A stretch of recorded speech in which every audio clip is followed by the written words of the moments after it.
Hai, berjumpa lagi dengan Tagar Info, channel yang mengupas nostalgia dan sejarah Nusantara dan dunia. Ribuan tahun yang lalu, manusia hidup dengan cara yang sangat berbeda dari sekarang. Mereka adalah para pemburu pengumpul yang berpindah-pindah mengikuti hewan buruan dan mencari tumbuhan liar untuk dimakan.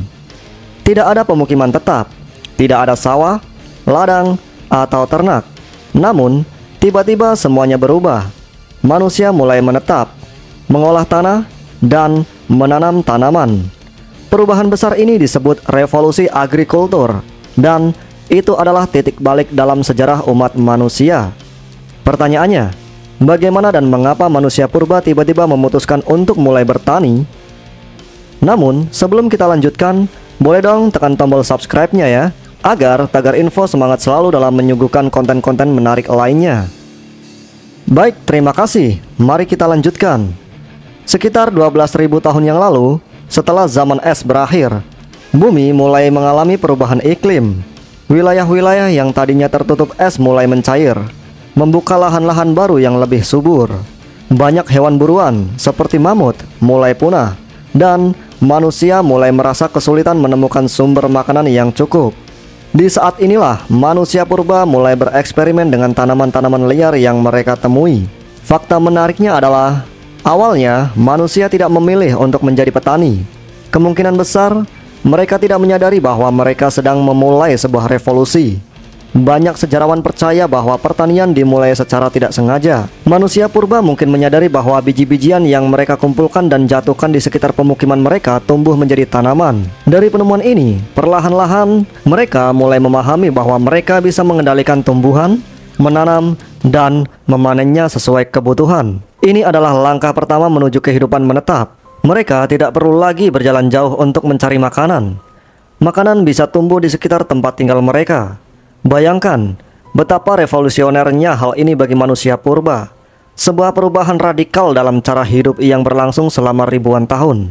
Dengan dimulainya pertanian, manusia purba tidak lagi perlu terus berpindah-pindah. Mereka bisa tinggal di satu tempat dalam waktu yang lama. Inilah awal dari munculnya desa-desa pertama. Pemukiman manusia menjadi lebih besar, dan dengan lebih banyak orang tinggal bersama-sama muncullah budaya dan kebiasaan baru. Mereka mulai membangun rumah yang lebih permanen, menyimpan hasil panen, dan bahkan berbagi makanan dengan sesama. Namun, apakah hidup menetap dan bertani benar-benar lebih baik? Para peneliti menemukan bahwa kehidupan para petani awal sebenarnya lebih sulit daripada para pemburu pengumpul. Pertanian membutuhkan kerja keras, membajak tanah, menanam benih, menjaga tanaman dari hama, dan menunggu hasil panen. Tidak seperti berburu yang memberikan hasil langsung, bertani membutuhkan waktu dan kesabaran yang lama. Lebih dari itu, ketergantungan pada tanaman berarti jika gagal panen, seluruh komunitas bisa kelaparan. Fakta yang mengejutkan adalah para petani awal cenderung lebih pendek dan kurang sehat dibandingkan dengan para pemburu pengumpul.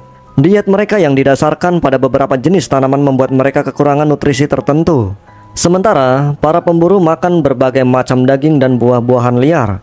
Para petani hanya mengandalkan gandum, barley, atau padi, tergantung di mana mereka tinggal. Meskipun penuh tantangan, bertani membawa keuntungan sangat besar, yaitu makanan yang stabil. Dengan jumlah makanan yang lebih banyak, populasi manusia mulai tumbuh dengan cepat. Semakin banyak orang yang bisa hidup dalam satu komunitas, dan ini memunculkan berbagai bentuk organisasi sosial. Ada yang bertanggung jawab atas pertanian, ada yang menjaga ternak, dan ada yang mulai mengatur urusan komunitas. Inilah awal munculnya kekuasaan. Sebagian orang memiliki lebih banyak tanah atau makanan daripada yang lain, dan ketimpangan ini mulai membentuk struktur sosial yang baru. Pemimpin-pemimpin komunitas muncul, yang pada akhirnya berkembang menjadi raja-raja dan penguasa besar di masa mendatang. Pertanian, dengan segala tantangannya, mengubah cara manusia berinteraksi satu sama lain, menciptakan hierarki sosial yang masih kita lihat hingga hari ini. Bukankah aneh bahwa pertanian yang seharusnya membawa kesejahteraan justru menjadi awal mula ketimpangan sosial? Apakah bertani benar-benar sebuah langkah maju, atau justru membawa masalah baru bagi manusia? Di berbagai belahan dunia, manusia mulai menanam tanaman yang berbeda-beda. Di Mesopotamia, mereka menanam gandum dan barley. Namun berbeda dengan Amerika Tengah, jagung menjadi tanaman utama. Dan di Nusantara, terutama di wilayah yang sekarang kita kenal sebagai Indonesia, padi adalah tanaman yang mengubah segalanya.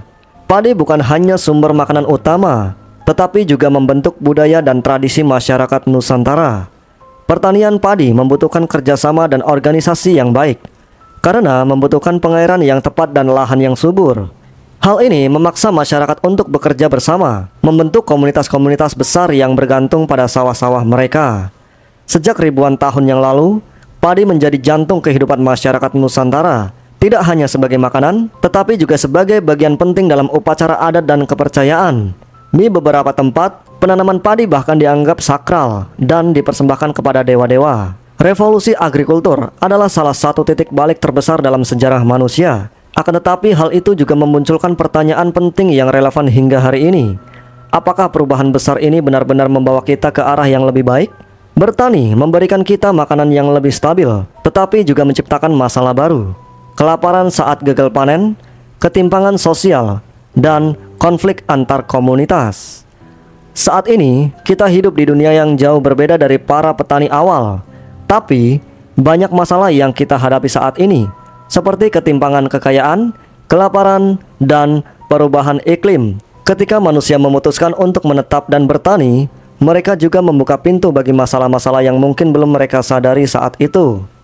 Jika kita bisa kembali ke masa revolusi agrikultur, apakah kita akan memilih untuk tetap menjadi pemburu pengumpul atau tetap bertani? Apakah kita benar-benar mendapatkan kehidupan yang lebih baik, atau kita hanya menciptakan masalah baru yang lebih besar? Revolusi agrikultur bukan hanya peristiwa yang terjadi ribuan tahun lalu. Dampaknya masih terasa hingga hari ini. Dari cara kita menanam padi di Nusantara hingga bagaimana kita mengatur masyarakat kita, semuanya dimulai dari keputusan manusia purba untuk memulai bertani. Keputusan itu telah mengubah dunia secara dramatis, dan kita masih merasakan getarannya. Tapi, kita juga harus ingat bahwa perubahan besar selalu membawa tantangan. Pertanian mungkin telah mengubah hidup manusia purba, tapi itu juga membawa tantangan besar yang masih kita hadapi hingga sekarang. Apakah kita siap untuk menghadapi tantangan berikutnya? Bagaimana menurut kamu? Adakah pelajaran berharga yang kamu petik dari video ini sebagai bekal kehidupan di era teknologi canggih seperti sekarang? Apa pendapatmu? Tulis di kolom komentar. Kita lanjutkan diskusinya di situ ya.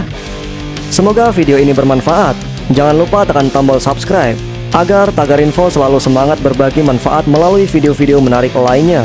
Sampai jumpa di video-video berikutnya.